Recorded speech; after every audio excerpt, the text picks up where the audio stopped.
নেওয়া রয়েছি, এটা আমাদের উদ্যোগ নেওয়া দরকার ছিল, সেই উদ্যোগ আমরা নিতে পারি নাই। সেই উদ্যোগ নিয়েছেন আমাদের যুব সমাজ। আজকে সেই যুব সমাজ যেই উদ্যোগ নিয়েছেন এই ক্রিয়েটিভ গ্রামকে রক্ষা করার জন্য, কবির ভাই যে কথা বলে গিয়েছেন, আজকে প্রতিষ্ঠানের কি অবস্থা, এখানে আছে কি না এটাও আগে খোঁজ নেওয়া দরকার। এই প্রতিষ্ঠান থেকে শুরু করুক। আজকের মুরব্বী যারা রয়েছেন তারা দিক নির্দেশনা দেখ, যুব সমাজ সে কাজ করবে, আমরা যুব সমাজকে প্রত্যক্ষ এবং পরোক্ষভাবে সার্বিক সহযোগিতা করব না? আপনাকে চান যেই মাদকের যেই অবস্থা সেটাকে সেই জায়গা থেকে আপনারা কি মুক্তি চান নাকি? মুক্তি চান, তাহলে তাদের কি সহযোগিতা করা দরকার না? দরকার। এই যে পরিচালনা, মাদক নিয়ে যে পরিচালনা যুব সমাজ করতেছে সেটা কি চলবে না বন্ধ চলবে?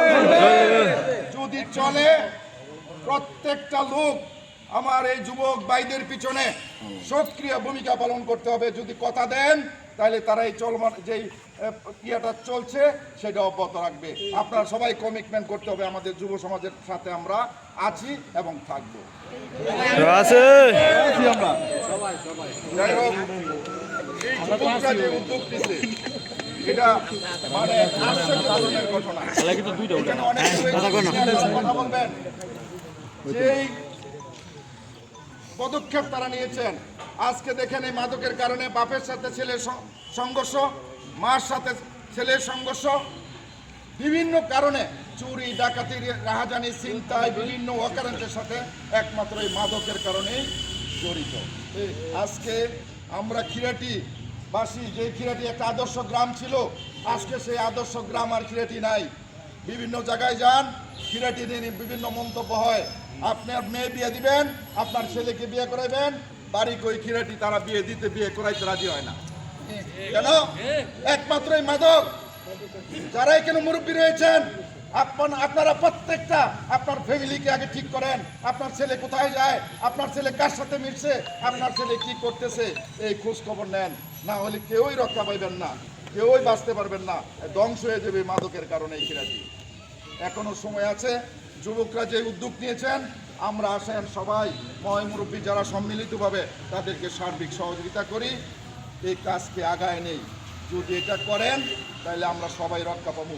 এই যেন মাতাব্বাই রয়েছেন, আমার পাড়া যেটা, আমার সমাজ যেটা, প্রথমত আমরা সেইখানে মিটিং করছি, একটা ফ্যামিলিকে উচ্ছেদ করে দিছি, একটা ফ্যামিলিকে উচ্ছেদ করে দিছি। পরবর্তীতে গতকালকে শুক্রবার গেছে, সেইখানে মাদকের বিরুদ্ধে বিচার হয়েছে, অনেকে উপস্থিত ছিল, গার্জিয়ানরা বিচার করে যার যার ছেলেকে নিয়েছে। প্রত্যেকটা জায়গায় এরকম প্রতিরোধ গড়ে তুলতে হবে যদি বাঁচতে চান। আর যদি না করেন সেইটা এলাকার ক্ষতি হবে, সমাজের ক্ষতি হবে, সবার ক্ষতি হবে। সবার যে অবস্থা, আমরা যারা এখানে রয়েছি আমাদের একই অবস্থা। তো যাই হোক, আমি আমার কথা দীর্ঘায়িত করতে চাইব না।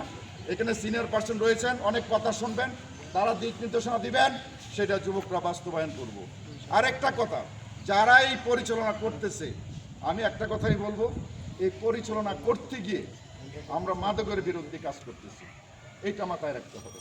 এখানে প্রতিহিংসা চলবে না।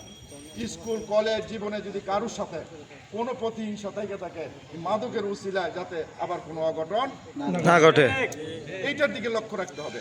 খেলাধুলায় সংঘর্ষ হইতে পারে, কথা কাটাকাটি হইতে পারে, এখন এই সময় হয়েছে, সুযোগ পাইছি, মাদকের উসিলায় তাকে যাতে কোনো আঘাত করা না হয়, এই দিকে খেয়াল রাখতে হবে। আমরা মাদকের ব্যাপারে পরিচালনা করতেছি, এটা যাতে এর ভিতরে সীমাবদ্ধ থাকে। যাই হোক, আমি আমার কথা দীর্ঘায়িত করবো না।